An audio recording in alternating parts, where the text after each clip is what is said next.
नमस्कार, जय हिंद, वंदे मातरम। मित्रों, उज्ज्वल कला से आरटीपी में आपका स्वागत है, अभिनंदन है। मैं भागवत त्रिपाठी आज के इस वीडियो में हाई स्कूल के विद्यार्थियों के लिए एक बहुत बड़ी खुशखबरी लेकर आया हूं। मित्रों, कोविड-19 महामारी के कारण शैक्षिक सत्र 2020-21 में विद्यालयों में समय से पठन पाठन का कार्य न हो पाने की स्थिति में सम्यक विचारोपरांत विषय विशेषज्ञों की सहमति द्वारा निम्नलिखित 30% पाठ्यक्रम कम कर दिया गया है। मित्रों, आप लोग देख रहे हैं कि इस समय कोरोना वैश्विक महामारी चल रही है, जिस वजह से सारे पढ़ाई सब कुछ बाधित हो गया है। ना विद्यालय में कहीं से बच्चे पढ़ पा रहे हैं, ना ही कोचिंग में, ना कहीं से भी उनका पढ़ाई कार्य नहीं हो रहा है। इस बातों को ध्यान में रखते हुए बोर्ड ने एक निर्णय लिया है कि आप लोगों का जो भी पाठ्यक्रम था उसमें से हर एक विषय, चाहे वह हिंदी का हो, गणित का हो, विज्ञान का हो, अंग्रेजी का हो, सामाजिक विज्ञान का हो, संस्कृत का हो, हर विषय से 30% तक का पाठ्यक्रम आपका कम हो गया है। जो आपको इस बोर्ड पे दिखाई दे रहा है, यह जो पाठ्यक्रम आप देख रहे हैं गद्य से संबंधित, जैसे यहाँ पे दिखाई दे रहा होगा क्या लिखूँ, जिसके लेखक पद्मलाल पूर्णालाल बख्शी जी थे। तो यह पहले पढ़ा जाता था, लेकिन अब इसको पाठ्यक्रम से इस साल निकाल दिया गया है। ईर्ष्या तू न गई मेरे मन से, जो रामधारी सिंह दिनकर द्वारा लिखित एक निबंध था, इसको भी हटा दिया गया है। पानी में चंदा और चांद पर आदमी, जयप्रकाश भारती द्वारा लिखित यह जो गद्य शीर्षक है, इसको भी इस साल के पाठ्यक्रम में आपके हिंदी विषय से हटा दिया गया है। इसके बाद जो काव्य है, जो काव्य आप लोग पढ़ते हैं, तो काव्य में सुमित्रा नंदन पंत जी, महादेव वर्मा, माखनलाल चतुर्वेदी, सूरदास, तुलसीदास, रसखान जी, तमाम तरह के कवि आते हैं। लेकिन उनमें से कुछ कवि जिनकी कुछ रचनाओं को आपका पाठ्यक्रम से हटा दिया गया है। तो आप देख रहे हैं काव्य, तो इसमें से जो आपको इस पर दिखाई दे रहा है स्क्रीन पर, ये जैसे सुमित्रा नंदन पंत पहले चंद्रलोक में प्रथम बार ये पढ़ा जाता था, लेकिन इस सत्र में इसको नहीं पढ़ा जाएगा। महादेव वर्मा द्वारा लिखित वर्षा सुंदरी जो कविता है, वर्षा सुंदरी के प्रति इसको भी पाठ्यक्रम से हटा दिया गया है। माखनलाल चतुर्वेदी द्वारा लिखित जवानी जो नामक शीर्षक काव्य था, इसको भी मित्रों इस साल आपको नहीं पढ़ना है। केदारनाथ सिंह द्वारा लिखित नदी जो नामक काव्य है, इस साल के पाठ्यक्रम से इस कविता को भी हटा दिया गया है। अशोक वाजपेयी द्वारा लिखित युवा जंगल, ये भी आपके हिंदी काव्य से हट गए हैं।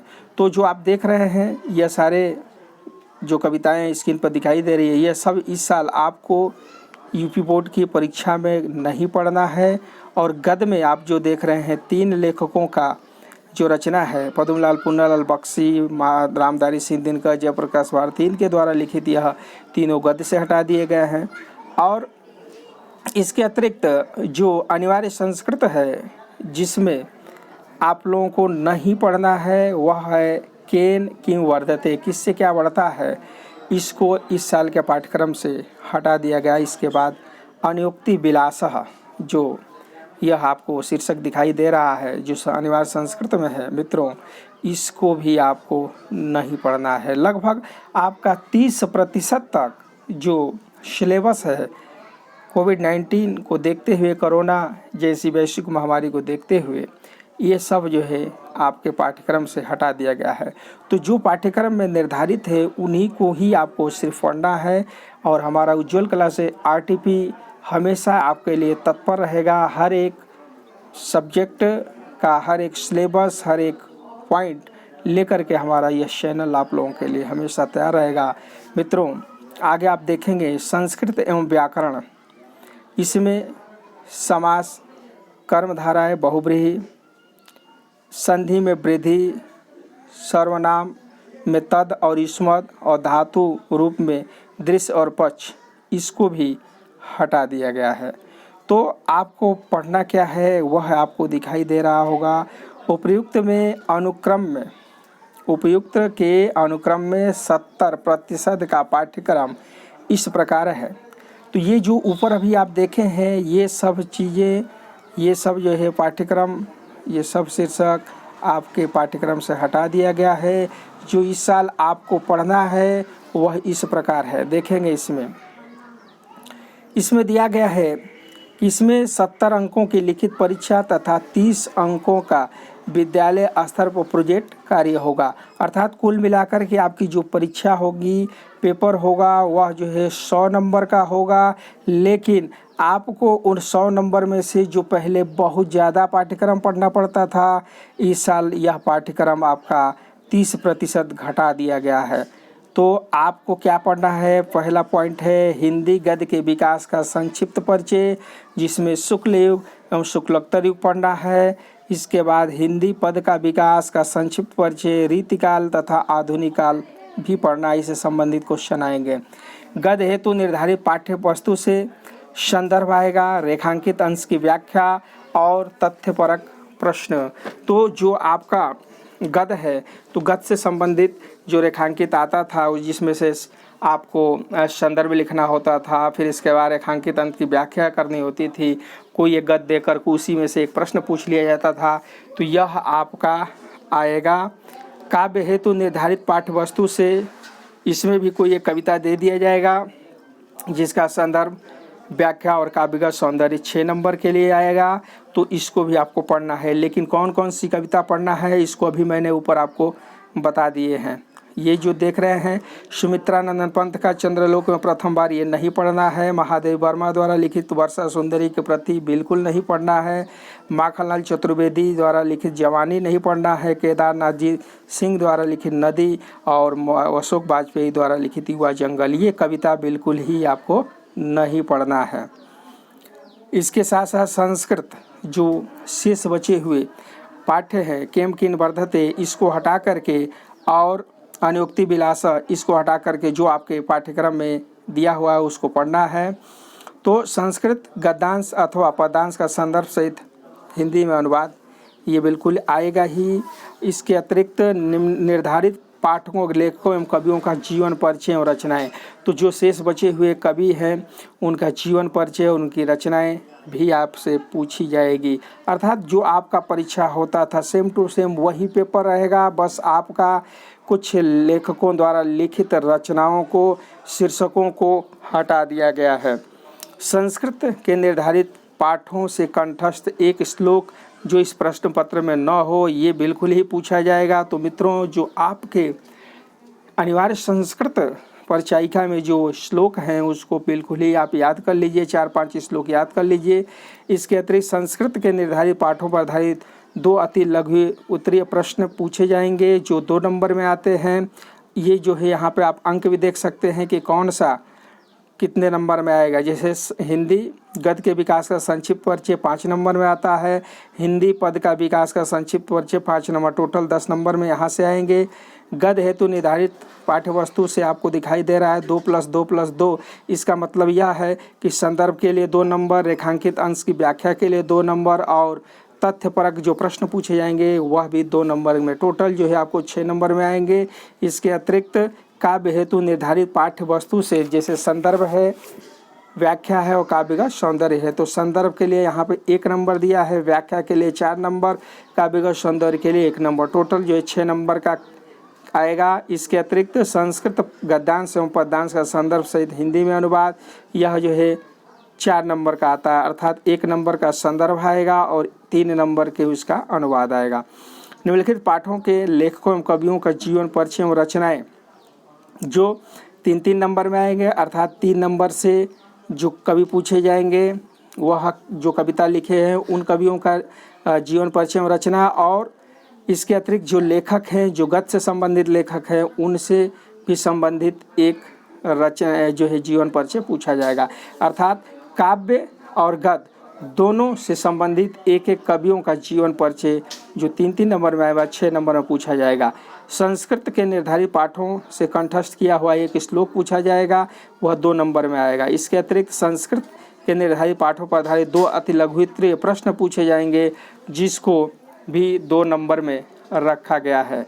इसके अतिरिक्त आप यहाँ देख रहे हैं कि काव्य सौंदर्य के तत्व जिसमें रस, छंद और अलंकार पढ़ना है। तो यह टोटल जो पिछले सत्र में आप पढ़ते थे इसको नहीं हटाया गया है। रस में जिसमें हास्य रस, करुण रस पिछले सत्र में भी पूछा जाता था, इस साल भी वह परिभाषा, उदाहरण और उसकी पहचान पूछी जाएगी। अर्थात 2 नंबर का रस, 2 नंबर का अलंकार। तो अलंकार में आपको उपमा, रूपक और उत्प्रेक्षा, यही तीनों सिर्फ पढ़ना है। इन्हीं तीनों में से पूछा जाएगा, इसके अतिरिक्त और कोई आपको अलंकार नहीं पढ़ना है। रस में सिर्फ हास्य रस और करुण रस को तैयार करना है। छंद में सोरठा, रोला और सोरठा, इन दोनों छंदों को आपको पूरा तैयार कर लेना है। तो टोटल आपको 2 नंबर का रस, 2 नंबर का अलंकार और 2 नंबर का छंद, अर्थात 6 नंबर के प्रश्न हिंदी के पेपरों में पूछे जाएंगे। 8वां जो पॉइंट है, हिंदी व्याकरण शब्द रचना के तत्व। तो मित्रों यहाँ पे आप देख रहे हैं 5 दिया हुआ है, क, ख, ग, घ, ङ, जिसमें क है उपसर्ग। इसमें से उपसर्ग दिया हुआ है अ, अन, अधि, अप, अनु, उप, सह, निर, अभि, परि, सु। तो उपसर्गों की जो संख्या है वह जो है 22 उपसर्ग बताए गए हैं। संस्कृत में 22 उपसर्ग बताए गए हैं। तो वह उपसर्ग जो आपको यहाँ पे दिखाई दे रहा है इन्हीं उपसर्गों से आएगा। जैसे अन उपसर्ग दे करके पूछ दिया जाएगा कि 2 शब्द बनाइए, अधि उपसर्ग दे करके, अप, अनु ये उपसर्ग दे करके कहा जाएगा कि एक एक शब्द बनाइए। तो इस तरह से उपसर्ग संबंधित 3 नंबर का प्रश्न आएंगे। इसके अतिरिक्त प्रत्यय पूछा जाएगा, त्व, ता, पन, वा, हट, वट। तो यही प्रत्यय, इसी से संबंधित क्वेश्चन आएंगे, यह भी 2 नंबर का आएगा। इसके अतिरिक्त समास आपको पढ़ना है। तो समास में पहले 4 समास पढ़ा जाता था, लेकिन इस साल 2 समास को हटा दिया गया है। अब आपको क्या पढ़ना है, द्वंद्व समास और द्विगु समास। द्वंद्व समास और द्विगु समास से ही संबंधित प्रश्न पूछे जाएंगे, यह भी आपका 2 नंबर में आएगा। तत्सम शब्द जो 2 नंबर में पूछा जाएगा, पर्यायवाची शब्द 2 नंबर में। तो टोटल हिंदी व्याकरण शब्द रचना के तत्व से 11 नंबर के प्रश्न आपके पेपरों में पूछे जाएंगे। इसके अतिरिक्त 9वां देख रहे हैं, संस्कृत व्याकरण एवं अनुवाद, जिसमें पिछले सत्र में आपको संधि से 2 संधियाँ पूछी जाती थी, एक वृद्धि संधि और एक यण संधि। तो इस साल आपको वृद्धि संधि को नहीं पढ़ना है। जो भी प्रश्न पूछा जाएगा वह सिर्फ और सिर्फ यण स्वर संधि को ही आपको तैयार करना है। यण स्वर संधि से ही संबंधित आपके पेपरों में प्रश्न पूछे जाएंगे। यण स्वर संधि की परिभाषा, उदाहरण और पहचान, यह आपका 2 नंबर में आएगा। इसके अतिरिक्त शब्द रूप सभी विभक्तियों वचनों में, तो शब्द में आपको क्या पढ़ना है, फल, मति, मधु, नदी, इन फल रूपों को याद कर लेना है। तो जोज क्लासेज आरटीपी में आपको यह सारे शब्द रूप बिल्कुल ही आसान तरीके से मिल जाएंगे। जब कोई भी शब्द रूप, चाहे वह फल का हो, मति का हो, मधु का हो या नदी का हो, बिल्कुल ही आसान तरीके से आप इसको याद कर लेंगे। यह भी आपके 2 नंबर के प्रश्न आएंगे। मित्रों आगे देखेंगे धातु रूप। धातु रूप में लट, लोट, लिट, विधिलिंग, लंग, लकारों में से आपको सिर्फ और सिर्फ 2 ही शब्द रूप याद करना है, पठ शब्द रूप और हस शब्द रूप। तो एक रूप अगर याद कर लेते हैं 5 लकारों में, तो समझिए कि अगर पठ का रूप आ गया, पठती, पठत, पठंती, तो उसी तरह हसती, हसत, हसंती। पठ का याद कर लिए तो हंस का याद हो जाएगा। तो आप शब्द रूप से संबंधित भी वीडियो हम बना चुके हैं, धातु रूप से संबंधित वीडियो बना दिए हैं। इसको आप लोग प्लेलिस्ट में जा कर के इसको देख सकते हैं और इसको बिल्कुल ही आसानी से पढ़ सकते हैं। तो आप देख रहे हैं कि 2 नंबर में यह धातु रूप पूछा जाएगा। इसके अतिरिक्त हिंदी के सरल वाक्यों का संस्कृत में अनुवाद, तो कुछ वाक्य दे दिए जाएंगे जिनका संस्कृत में अनुवाद करना होगा, यह भी 2 नंबर में। तो टोटल जो है आपका संस्कृत व्याकरण और अनुवाद से संबंधित 8 नंबर के प्रश्न पूछे जाएंगे। इसके अतिरिक्त 10वां है निबंध रचना, वैज्ञानिक, सामाजिक, धार्मिक, सांस्कृतिक, आर्थिक समस्याओं पर आधारित एवं जनसंख्या, स्वास्थ्य, शिक्षा, पर्यावरण, यातायात के नियम पर आधारित विषय से संबंधित जो है 6 नंबर के निबंध पूछे जाएंगे। तो आप क्या करिए कि अधिक से अधिक आप जो है निबंधों को अधिक से अधिक पत्रिकाओं को जब पढ़ेंगे तो आपका जो शब्द भंडार की वृद्धि होगी, तो बिल्कुल आसान तरीके से आप निबंध लिख सकते हैं। इसके लिए भी हम आपको वीडियो के माध्यम से कैसे निबंध लिखा जाएगा बिल्कुल ही आसान तरीका बताएंगे। 6 नंबर का पूछा जाएगा। अगला देखेंगे 11वां पॉइंट है खंड काव्य संबंधित कथा वस्तु घटनाएं एवं चरित्र चित्रण। तो देखिए यहाँ पे आपको दिया हुआ है, इसमें खंड काव्य जो प्रत्येक जिला में अलग अलग खंड काव्यों को दिया गया है, उसको भी हम बता रहे हैं। वह 3 नंबर में खंड काव्य पूछा जाता है, ठीक है। वह 3 नंबर में खंड का पूछे जाएंगे। आपको क्या क्या पढ़ना है थोड़ा सा इसमें देख लेंगे आप लोग। मित्रता आचार्य रामचंद्र शुक्ल, ममता जयशंकर प्रसाद, भारतीय संस्कृति राजेंद्र प्रसाद, अजन्नता भगवत शरण उपाध्याय। सिर्फ और सिर्फ आपको यह 4 ही गद में लेसन को पढ़ना है। पहले 6-7 पढ़ा जाता था, लेकिन इस सत्र में 30% हटा दिया है, सिर्फ 4 लेसन पढ़ना है। और काव्य हेतु अर्थात काव्य में क्या क्या पढ़ना है, तो सूरदास द्वारा रचित जो पद है उसको बिल्कुल ही आपको याद करना है। तुलसीदास द्वारा लिखित धनुष भंग, वन पथ पर, इसको बिल्कुल ही संदर्भ सहित काव्य का सौंदर्य सहित इसकी हिंदी व्याख्या याद करना है। रसखान जी द्वारा स्वया और कवित, इसको पूर्णतः भली भांति आपको याद करना है। बिहारी लाल का भक्ति और नीति, तो यह बिहारी लाल तक आप लोगों को मैं वीडियो के माध्यम से यह सभी लेसन को पढ़ा दिए हैं, बता दिए हैं। तो जो लोग अभी तक इस लेसन को नहीं पढ़े हैं, वीडियो पर नए हैं, तो वह जो है प्लेलिस्ट में जाकर के इस वीडियो को ढूंढ करके आसानी से घर बैठे या पढ़ सकते हैं। और जो लोग अभी तक हमारे इस चैनल उज्ज्वल क्लास आरटीपी को सब्सक्राइब नहीं किए हैं, तो प्लीज़ हमारे इस चैनल उज्ज्वल क्लास आरटीपी को सब्सक्राइब कर दें। चलिए आगे देखेंगे और क्या पढ़ना है आपको। राम नरेश त्रिपाठी द्वारा लिखित स्वदेश प्रेम पढ़ना है। मैथिली शरण गुप्त द्वारा लिखित भारत माता का मंदिर यह, इससे संबंधित प्रश्न पूछे जाएंगे। महादेव वर्मा द्वारा हिमालय से, हिमालय को पढ़ना है आपको। सुमित्रा नंदन पंत द्वारा लिखित चींटी नामक जो शीर्षक पाठ है, इससे संबंधित प्रश्न पूछे जाएंगे, हिंदी व्याख्या पूछी जाएगी। माखनलाल चतुर्वेदी जी का पुष्प की अभिलाषा, यह जो है मोस्ट इम्पॉर्टेंट चैप्टर है, इससे संबंधित पूछा जाएगा। सुभद्रा कुमारी चौहान झांसी की रानी की समाधि पर, इसको भी आपको पढ़ना है। अशोक वाजपेयी भाषा एक मात्र अनंत है, इसको भी पढ़ना है। श्याम नारायण पांडे द्वारा लिखित हल्दी घाटी, इससे भी प्रश्न पूछे जाएंगे। इसके अतिरिक्त आपको संस्कृत हेतु अर्थात संस्कृत में क्या क्या पढ़ना है, तो वाराणसी देशभक्त चंद्रशेखर, भारतीय संस्कृति वीर विनय पूज्य थे, अरुणी श्वेतकेतु संवाद, जीवन सूत्राणी, इससे संबंधित प्रश्न पूछे जाएंगे। इसके अतिरिक्त आप देखेंगे कि खंड काव्य से क्या क्या आपको पढ़ना है। खंड काव्य जो 3 नंबर के प्रश्न पूछे जाते हैं, तो प्रतीक यहाँ पे आप देख रहे हैं, यहाँ पे खंडों का नाम दिया हुआ है। मुक्ति दूत, ज्योति जवाहर, अग्रपूजा, म्याण मुकुट, जय सुहास, मातृभूमि के लिए।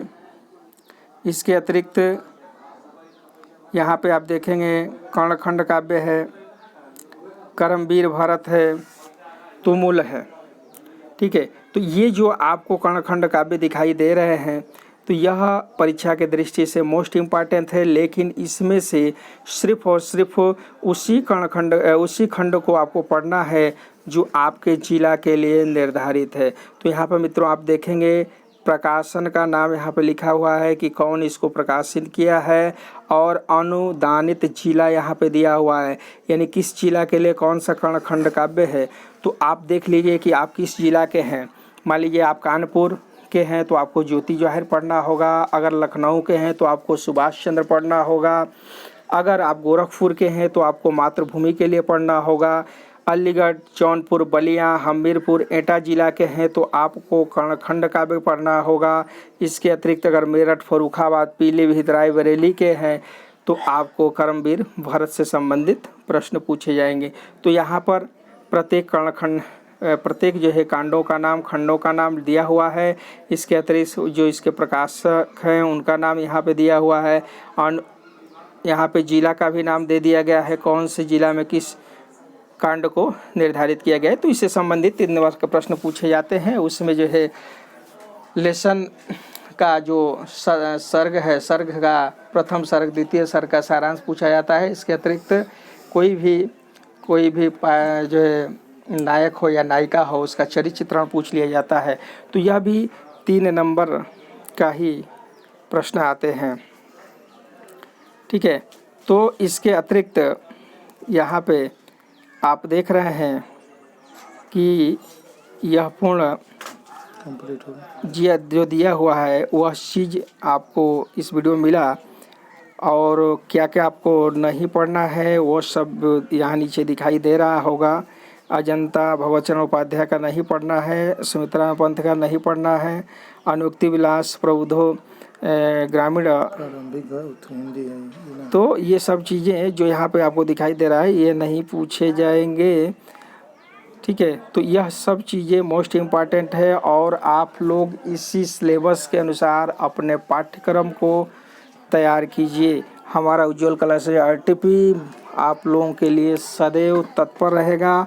हमारे चैनल के माध्यम से जो कुछ भी वीडियो आप लोगों को दिया जाता है, तो इसका सिर्फ और सिर्फ एक ही उद्देश्य है कि हमारे शहर गांव देहात के बच्चे जो हैं वह जो है पढ़ाई से वंचित न हो, घर बैठे ही स्वाध्ययन के द्वारा अपने पाठ्यक्रम को पूरा करते रहें। तो मित्रों, यह वीडियो आपको आज का कैसा लगा, हाँ कमेंट के माध्यम से बताएंगे। और इसके अतिरिक्त इसका PDF डिस्क्रिप्शन में जाएंगे तो हाँ डिस्क्रिप्शन बॉक्स में जाएंगे तो ये सारे आपको वीडियो मिल जाएंगे और PDF मिल जाएंगे। इसके अतिरिक्त उस PDF को आप डाउनलोड करके आप घर बैठे ही आप शिक्षा अध्ययन कर सकते हैं, ज्ञान प्राप्त कर सकते हैं। यह वीडियो आप लोगों को कैसा लगा आप जरूर कमेंट के माध्यम से बताएंगे।